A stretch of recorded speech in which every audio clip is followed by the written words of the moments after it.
pagi, siang, ataupun malam.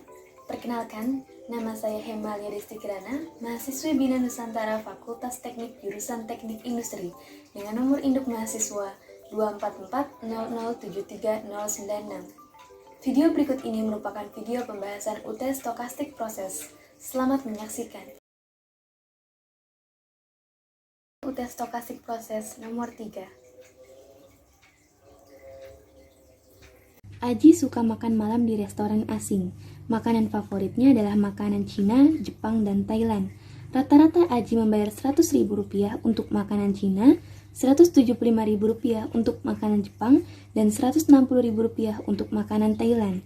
Kebiasaan makan Aji mudah diprediksi, yaitu peluangnya 70% bahwa makanan hari ini adalah pengulangan dari kemarin dan peluangnya sama untuk beralih ke makanan lainnya. Pertanyaannya adalah A. Formulasikan matriks transisi. B. Berapa rata-rata Aji membayar untuk makan malamnya setiap hari? C. Seberapa sering Aji makan makanan Jepang? Selanjutnya, kita akan menyelesaikan ketiga pertanyaan ini. Pertanyaan yang pertama itu adalah formulasikan matriks transisi. Matriks transisi.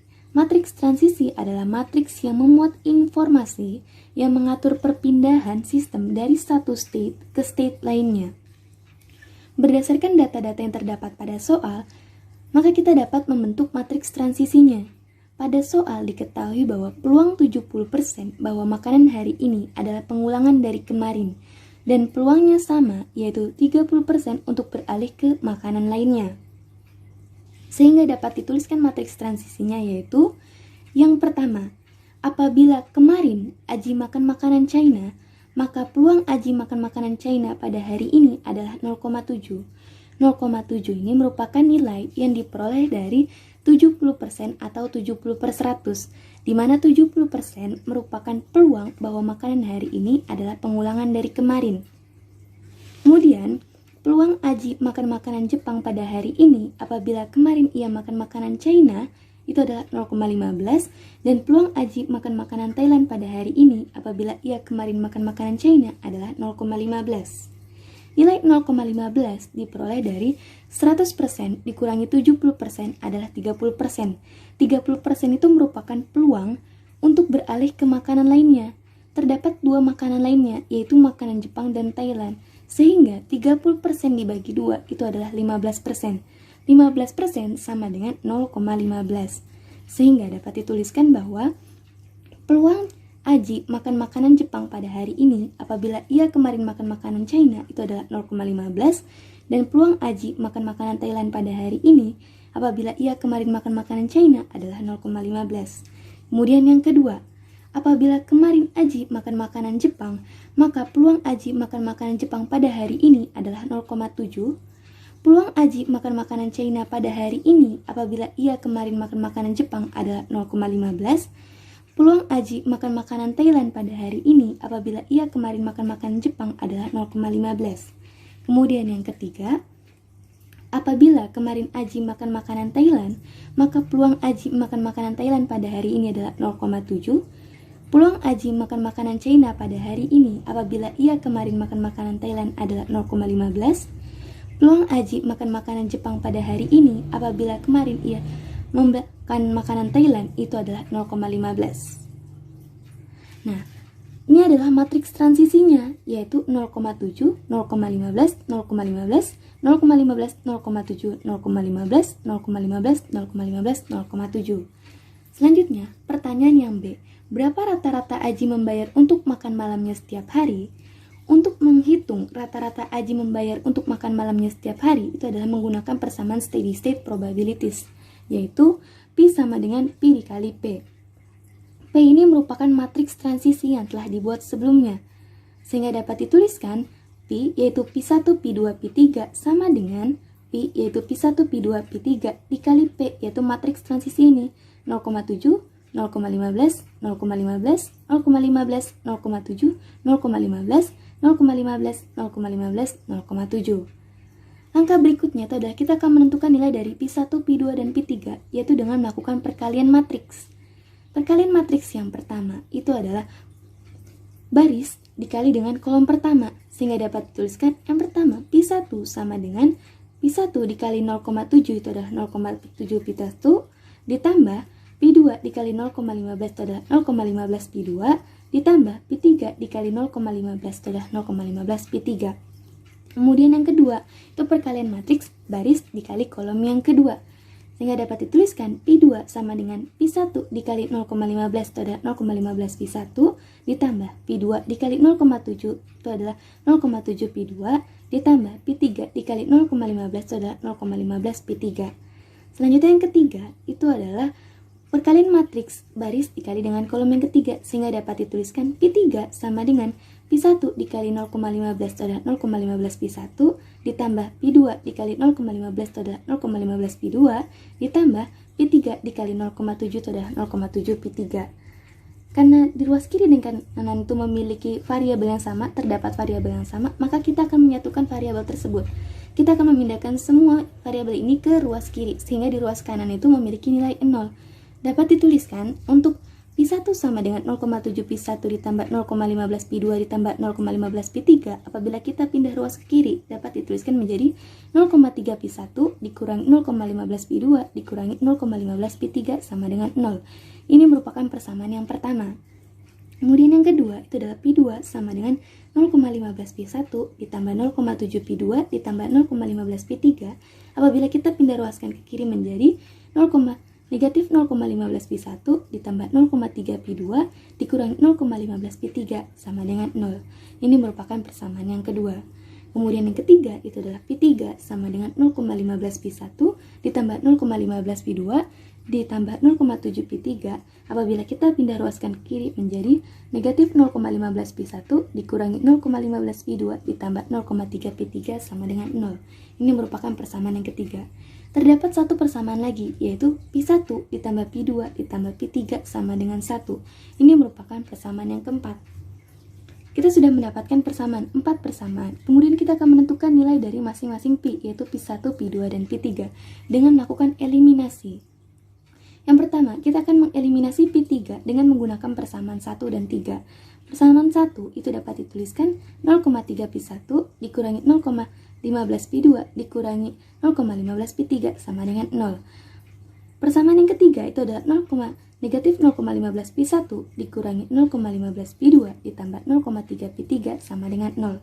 Karena kita akan mengeliminasi Pi3, maka kita harus menyamakan nilai dari Pi3 ini, yaitu dengan cara persamaan yang satu kita kalikan dengan negatif 2 dan persamaan ketiga kita kalikan dengan 1. Sehingga dapat dituliskan 0,3 Pi1 dikali negatif 2 itu adalah negatif 0,6 Pi1.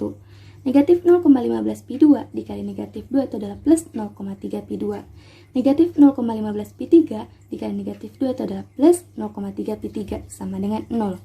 Kemudian untuk persamaan yang ketiga kita kali 1, yaitu negatif 0,15 Pi1 dikali 1 adalah negatif 0,15 Pi1, dikurangi 0,15 Pi2 dikali 1 adalah negatif 0,15 Pi2, ditambah 0,3 Pi3 dikali 1 itu adalah plus 0,3 Pi3 sama dengan 0 kali 1 adalah 0. Kemudian kita kurangi, sehingga dapat dituliskan negatif 0,6 Pi1 dikurangi negatif 0,15 Pi1 itu adalah negatif 0,45 Pi1 plus 0,3 Pi2 dikurangi negatif 0,15 Pi2 itu adalah plus 0,45 Pi2.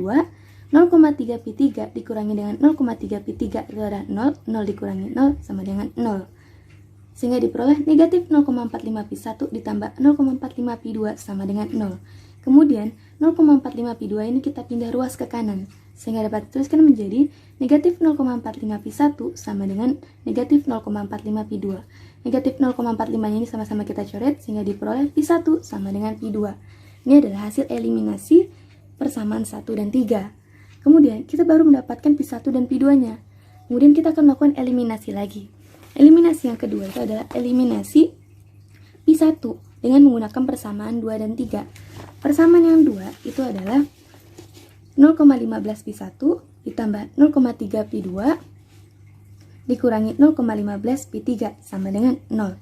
Persamaan yang ketiga itu adalah negatif 0,15 Pi1 dikurangi 0,15 Pi2 ditambah 0,3 Pi3 sama dengan 0. Nah, karena di sini kita akan mengeliminasi Pi1 dan Pi1 sudah memiliki nilai yang sama, sehingga apabila kita kurangkan mendapatkan 0, Sehingga dapat kita lanjutkan dengan proses pengurangan, yaitu negatif 0,15 pi1 dikurangi negatif 0,15 pi1 adalah 0. 0,3 pi2 dikurangi negatif 0,15 pi2 itu adalah 0,45 pi2. Negatif 0,15 pi3 dikurangi 0,3 pi3 itu adalah negatif 0,45 pi3. 0 dikurangi 0 sama dengan 0. Sehingga dapat dituliskan 0,45 pi2 dikurangi 0,45 pi3 sama dengan 0.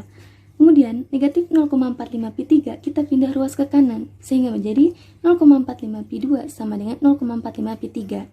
0,45-nya sama-sama kita coret sehingga diperoleh pi2 sama dengan pi3. Pada eliminasi persamaan dengan menggunakan persamaan 1 dan 3, kita peroleh hasil pi1 sama dengan pi2. Pada eliminasi dengan menggunakan persamaan 2 dan 3, kita peroleh hasil pi2 sama dengan pi3. Sehingga dapat dituliskan pi1 sama dengan pi2 sama dengan pi3. Nah, dari sini kita sudah mengetahui bahwa pi1, pi2, dan pi3 memiliki nilai yang sama. Tapi kita akan menentukan berapakah nilainya, yaitu dengan kita misalkan A. A ini akan kita substitusikan ke persamaan 4. Persamaan 4 itu adalah pi1 ditambah pi2 ditambah pi3 sama dengan 1. Sehingga dapat dituliskan pi1 ditambah pi2 ditambah pi3 sama dengan 1, di mana pi1-nya itu adalah A, ditambah pi2-nya adalah A, ditambah pi3-nya adalah A sama dengan 1. A ditambah A ditambah A itu adalah 3A sama dengan 1. A sama dengan 1/3, A sama dengan 0,33. Sehingga dapat dituliskan bahwa pi1 sama dengan pi2 sama dengan pi3 sama dengan 0,333. Atau pi1 sama dengan 0,333, pi2 sama dengan 0,333, dan pi3 sama dengan 0,333. Selanjutnya kita akan menghitung. Sesuai dengan pertanyaan itu adalah rata-rata Aji membayar untuk makan malamnya setiap hari. Sehingga dapat dituliskan E sama dengan untuk makanan China, Aji itu membayar 100.000. Nah, 100.000 ini kita kalikan dengan pi1 sehingga dapat dituliskan 100.000 dikali dengan 0,333. Ditambah untuk makanan Jepang, Aji membayar 175.000.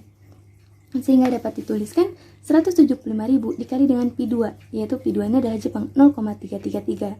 Ditambah untuk makanan Thailand, Aji membayar 160.000 sehingga dapat dituliskan 160.000 dikali dengan pi3, yaitu 0,333. Sama dengan E-nya itu adalah sama dengan 100.000 dikali dengan 0,333 itu adalah 33.333,33 rupiah. Ditambah 175.000 dikali 0,333 sama dengan 58.333,33 rupiah. Ditambah 160.000 kita kalikan dengan 0,3 diperoleh hasil 53.333,33 rupiah. Apabila ditotalkan semua diperoleh nilai E itu adalah 145.000. Sehingga kesimpulannya itu adalah rata-rata Aji membayar untuk makan malamnya setiap hari sebesar 145.000. Selanjutnya kita akan lanjut ke pertanyaan yang C. Seberapa sering Aji makan makanan Jepang? Kita akan menghitung tingkat keseringan Aji untuk makan makanan Jepang dengan menggunakan mean first return time. Rumusnya adalah mu JJ sama dengan 1/μj. Maka dapat tuliskan bahwa makanan Jepang itu adalah pi2 sama dengan mu2 sama dengan 0,333. Sehingga dapat dituliskan kita masukkan ke persamaannya itu mu22 sama dengan 1/mu2. mu2-nya itu adalah 0,333. 1 dibagi dengan 0,333 itu adalah 3. Sehingga diperoleh kesimpulan bahwa tingkat keseringan Aji makan makanan Jepang adalah 3 hari sekali.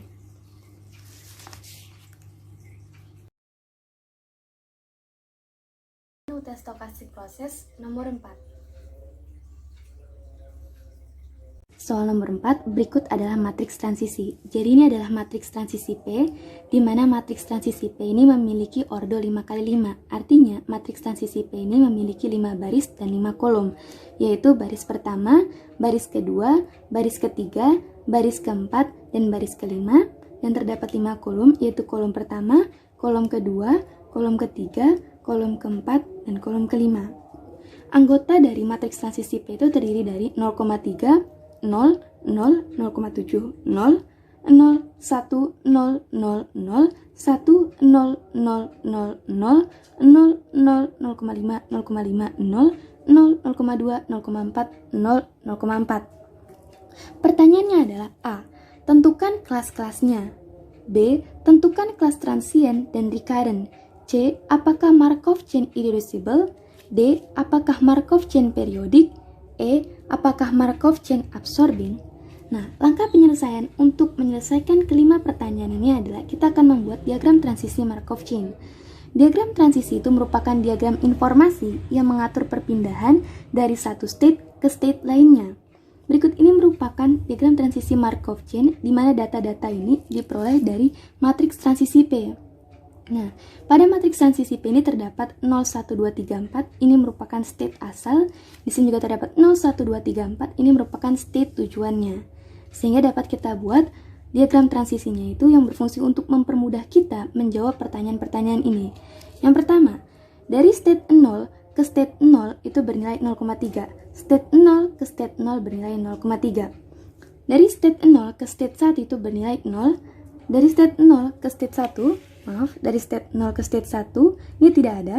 Selanjutnya, dari state 0 ke state 2 itu bernilai 0, dari state 0 ke 2 ini tidak terdapat hubungannya, tidak ada. Dari state 0 ke state 3 itu adalah 0,7, state 0 ke state 3 itu bernilai 0,7, dari state 0 ke state 4 itu bernilai 0, dari state 0 ke state 4 itu tidak ada. Selanjutnya, dari state 1 ke state 0 itu adalah 0, state 1 ke state 0 itu tidak ada, dari state 1 ke state 1 itu bernilai 1, dari state 1 ke dirinya sendiri itu bernilai 1, dari state 1 ke state 2 itu bernilai 0, state 1 ke state 2 itu tidak ada, dari state 1 ke state 3 itu bernilai 0, state 1 ke state 3 itu tidak ada, dari state 1 ke state 4 itu bernilai 0, dari state 1 ke state 4 itu tidak ada. Selanjutnya, dari state 2 ke state 0 itu bernilai 1, dari state 2 ke state 0 itu bernilai 1, dari state 2 ke state 1 itu bernilai 0, dari state 2 ke 1 itu tidak ada, dari state 2 ke state 2 itu bernilai 0, dari state 2 ke dirinya sendiri atau state 2 itu tidak ada, dari state 2 ke state 3 itu bernilai 0, dari state 2 ke state 3 itu tidak ada, dari state 2 ke state 4 itu bernilai 0, dari state 2 ke state 4 itu tidak ada. Selanjutnya, dari state 3 ke state 0 itu adalah 0, state 3 ke 0 itu tidak ada, dari state 3 ke state 1 itu adalah 0, dari state 3 ke state 1 itu tidak ada, dari state 3 ke state 2 itu adalah 0,5, yaitu dari state 3 ke state 2 itu adalah bernilai 0,5, dari state 3 ke state 3 itu bernilai 0,5, dari state 3 ke dirinya sendiri yaitu state 3 itu bernilai 0,5, dari state 3 ke state 4 itu bernilai 0, state 3 ke state 4 itu tidak ada. Selanjutnya, dari state 4 ke state 0 itu bernilai 0, dari state 4 ke state 0 itu tidak ada, dari state 4 ke state 1 itu bernilai 0,2, dari state 4 ke state 1 itu bernilai 0,2, dari state 4 ke state 2 itu bernilai 0,4, dari state 4 ke state 2 itu bernilai 0,4, dari state 4 ke state 3 itu bernilai 0, dari state 4 ke state 3 itu tidak ada, dan dari state 4 ke state 4 itu bernilai 0,4. Dari state 4 ke dirinya sendiri, yaitu state 4 bernilai 0,4. Selanjutnya itu adalah kita akan menjawab kelima pertanyaan ini dengan dibantu menggunakan diagram Markov chain tersebut. Nah, yang pertama, pertanyaan yang A itu adalah tentukan kelas-kelasnya. Nah, berdasarkan diagram Markov chain ini kita dapat menentukan kelas-kelasnya, yaitu terdapat 3 communicating class atau terdapat 3 kelas. Kelas yang pertama itu adalah kelas yang beranggotakan state 0, 2, dan 3 karena ketiga state ini saling berhubungan. Kemudian, kelas yang kedua itu beranggotakan state 1, dan kelas yang ketiga itu beranggotakan state 4. Sehingga dapat kita peroleh kesimpulan bahwa pada Markov chain ini terdapat 3 kelas. Nah, pertanyaan yang B itu adalah tentukan kelas transient dan recurrent.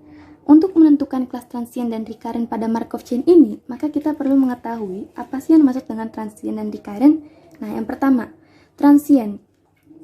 A state is transient if it can reach another state but cannot be reached back from another state. Yang artinya adalah sebuah state dinyatakan transient apabila dia dapat pergi ke suatu state tapi dia tidak dapat kembali ke state semula. Nah, pada Markov chain ini, kelas yang bersifat transient itu adalah C3 yang beranggotakan state 4 dan C2 yang beranggotakan state 1. Kenapa state 4 ini tergolong sebagai transient? Karena state 4 ini dapat pergi ke state lainnya, yaitu ke state 1 dan ke state 2, tapi ia tidak dapat kembali ke state awal, yaitu state 4. Nah, begitu pula untuk yang C1, untuk kelas yang kedua, yaitu yang beranggotakan state pertama, state 1. Selanjutnya, recurrent. A state is recurrent if the probability of being revisited from other state is 1, yaitu sebuah state itu dinyatakan recurrent apabila dia pergi ke suatu state tapi dia dapat kembali ke state tersebut. Nah, pada kelas Markov chain ini, kelas yang bersifat recurrent itu adalah kelas yang pertama yang beranggotakan state 0, 2, 3. Karena di sini apabila ia pergi maka ia akan kembali ke tempat semulanya. Seperti itu. Selanjutnya, pertanyaan yang ketiga. Apakah Markov chain irreducible? Untuk menentukan apakah Markov chain irreducible itu adalah kita harus perlu mengetahui apakah yang dimaksud dengan irreducible tersebut. Irreducible adalah a Markov chain is irreducible if there is only one communicating class. Artinya, suatu Markov chain dinyatakan irreducible apabila memiliki satu kelas saja, apabila hanya terdapat satu kelas. Nah, pada Markov chain ini, itu kan terdapat 3 kelas. Kita punya 3 kelas, yaitu ada kelas 1 yang beranggotakan state 0, 2, 3, kelas kedua yang beranggotakan state 1, dan kelas ketiga yang beranggotakan state 4. Maka dapat kita tarik kesimpulan bahwa Markov chain ini bersifat non-irreducible, karena memiliki lebih dari satu state, yaitu terdapat 3 communicating class, atau tidak semua state ini saling terhubung membentuk satu state, seperti itu. Kemudian, pertanyaan yang D. Apakah Markov chain itu periodik? Nah, menjawabnya itu adalah, kesimpulannya adalah, Markov chain ini tidak periodik karena terdapat state yang tidak berhubungan. Selanjutnya, pertanyaan yang E. Apakah Markov chain absorbing? Nah, untuk menentukan apakah Markov chain ini bersifat absorbing atau tidak, maka kita perlu mengetahui apa sih maksud dengan absorbing itu. Di sini ada 2 penjelasan, ada absorbing state dan absorbing Markov chain. Absorbing state itu adalah state of a Markov chain is an absorbing state if PII equal to 1, yang artinya adalah sebuah state dalam Markov chain itu dinyatakan absorbing apabila PI-nya sama dengan 1. Jadi seperti ini. Apabila dia dapat pergi ke suatu state di mana state-nya itu dirinya sendiri itu bernilai 1, seperti itu. Nah, selanjutnya absorbing Markov chain. Nah, sebelumnya absorbing state yang terdapat pada Markov chain ini adalah untuk kelas 1 saja, untuk kelas dengan state 1 saja. Nah, selanjutnya absorbing Markov chain. Absorbing Markov chain itu adalah the Markov chain has at least one absorbing state. Syarat yang kedua, if it possible to go from non-absorbing state to absorbing state perhaps in more than one step. Artinya adalah dalam Markov chain yang dinyatakan absorbing ini terdapat 2 syarat. Jadi, untuk mengetahui apakah Markov chain tersebut itu bersifat absorbing atau tidak, itu terdapat 2 syarat yang harus dipenuhi. Yaitu, syarat yang pertama itu adalah setidaknya dalam Markov chain itu memiliki 1 absorbing state. Syarat yang kedua itu adalah apabila terdapat kemungkinan state yang bersifat non-absorbing itu pergi ke state yang absorbing, di mana terdapat lebih dari 1 step. Nah, pada Markov chain ini, kita mempunyai 1 state yang absorbing, yaitu state 1 yang merupakan kelas 2. Nah, kita mempunyai 1 state di mana syarat yang pertama sudah terpenuhi untuk absorbing Markov chain. Tapi kita lihat untuk syarat yang kedua itu tidak terpenuhi. Jadi kesimpulannya itu adalah Markov chain ini bersifat non-absorbing karena hanya 1 syarat saja yang terpenuhi, yaitu syarat yang pertama di mana terdapat 1 state absorbing berupa state 1. Jadi yang bernilai absorbing itu hanya state 1-nya saja. Sedangkan syarat kedua tidak terpenuhi. Kenapa syarat kedua tidak terpenuhi? Pada Markov chain ini, yang bersifat absorbing itu hanya state 1. Dan state 4 ini bersifat non-absorbing. State 4, kan dimana syarat yang kedua itu adalah terdapat kemungkinan yang non-absorbing state ini pergi ke absorbing state, dimana terdapat lebih dari 1 step. Nah, pada Markov chain ini, state 4 itu dapat pergi ke state yang absorbing, state 4 ini tidak absorbing, dapat pergi ke state yang 1 yang merupakan state absorbing, tapi dia hanya memiliki 1 step saja, sehingga dapat menyatakan bahwa Markov chain ini bersifat non-absorbing. Sekian pembahasan UTS stokastik proses, kurang lebihnya mohon maaf. Terima kasih.